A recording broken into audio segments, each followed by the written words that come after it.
తన గురించి తెలుసుకుంటారో ఆ తను ఈ లోకంలో దీని ద్వారానే ఆ భగవంతుడు కనపడటం తప్ప ప్రత్యేకించి భగవంతుడి దర్శనం అనేది లేదు. అందుకనే మన భారతీయ తత్వంలో అనేక రకమంది భక్తులు శిష్యులుగా మారి శిష్యులు గురుస్థానాన్ని అలంకరించి ఆ యొక్క గురువే దేవుడుగా దైవంగా లోకంలో ఆరాధింపబడటం కీర్తింపబడటం తప్ప ఇక స్వయంగా భగవంతుని ఆరాధన అనేది లేదు. ఎందుకంటే భగవంతుడు సర్వాంతర్యామి అయి ఉన్నాడు, సర్వం తను కలిగి ఉన్నాడు. అందుకని అట్లాంటి తత్వాన్ని తెలుసుకున్నవాడు అది తాను అవుతున్నాడు. ఎందుకంటే మనకు వేదం చెప్పే మాటే బ్రహ్మవిత్ బ్రహ్మవేవ భవతి అంటే ఎవరైతే బ్రహ్మం గురించి తెలుసుకున్నారో బ్రహ్మం తానుగా మారిపోతున్నాడు. అలా మారిపోయినటువంటి వాళ్ళనే ఈ లోకంలో మనం ఆరాధించబడతా ఉన్నాం. ఎవరైతే ఆ తత్వాన్ని తెలుసుకుంటారో అతనికి అహంకారం మమకారాలు ఉండవు, స్వార్థము ద్వేషాలు ఉండవు, తన మన అనే భేదాలు ఉండవు.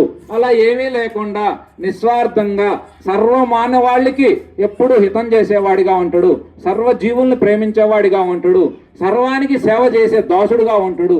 అలా ఎవరైతే మారుతారో వాళ్ళు ఇచ్చిన ఫలాలన్నీ సృష్టి ధర్మం ఏమి ఇస్తాం అది తిరిగి ఇవ్వబడుతుంది అని చెప్పి మనకి చక్కగా మరి అలా చేయాలంటే ఏం చేయాలి అంటే ఎక్కడో పుట్టిన అవుతు పున్నారెడ్డి గారు ఈ తుమ్మల చెరువు గ్రామం రావటం, మరి ఇక్కడ జీవించడం, ఆయన ఎన్నో సుగుణాలు కలిగినటువంటి వాడిగా ఉండడానికి నిదర్శనం ఏమిటంటే ఈ ఆశ్రమం ఉన్నది, ఇది ఆయన సొమ్ము కాదు.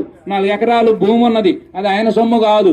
అయినా ఇక్కడ గ్రామస్తులందరూ ఆయనకి సహకరించి సమర్పించి ఆయన యొక్క మరి పల్లకి మోసి చక్కగా ఆయన జ్ఞానాన్ని సేవించి ఎంతో మంది ఆయనకు భక్తులుగా మారినరు, శిష్యులుగా మారినరు, ఆయన యొక్క ఆశ్రమానికి నిర్మాణ దాతలుగా మారినరు, మళ్ళీ తిరిగి సేవకులుగా నిలబడి మరి దగ్గర మరి కార్యక్రమం 77-78 సంవత్సరాలుగా ఈ యొక్క కార్యక్రమం కొనసాగుతా ఉన్నది అంచెలంచెలుగా. ఇప్పుడు మనకి నాసరయ్య గారి సారథ్యంలో 2వ వార్షికోత్సవం మనం జరుపుకోవటం కూడా మరి ఎందుకు ఇట్లా చేసుకుంటున్నాం అనేది మరి ఇట్లా అనేక రకాలుగా మరి భగవతత్వాన్ని ఎవరైతే తెలుసుకుంటారో ఆ తత్వం తెలుసుకున్నవాడు నిజంగా భగవంతుడైపోతాడు. ఇంకా నీకు వేరే ఏం లేదు. అందుకని నువ్వేం తెలుసుకుంటావు, నువ్వు తెలుసుకున్నది నీవు అవుతావు, నీవు పంచిందే నీకు తిరిగి వస్తుంది.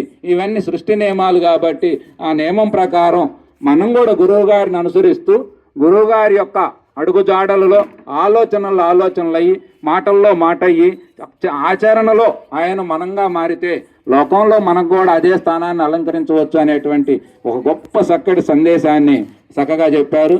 వారికి మనకి అందరికి కూడా అవుతు పున్నారెడ్డి గారి యొక్క ఆశీస్సులు భగవంతుని యొక్క అనుగ్రహం కలగాలని మనసారా కోరుకుందాం. ఇప్పుడు కరాలపాడు వేలేన్ రెడ్డి గారు వారి యొక్క సందేశాన్ని వినిపించవలసిందిగా కోరుతున్నాం. సమయం మనకి ఇంచుమించుగా 1 గంట 1:15 ఉన్నది. 6 7 ఉన్నాం. ఆ తర్వాత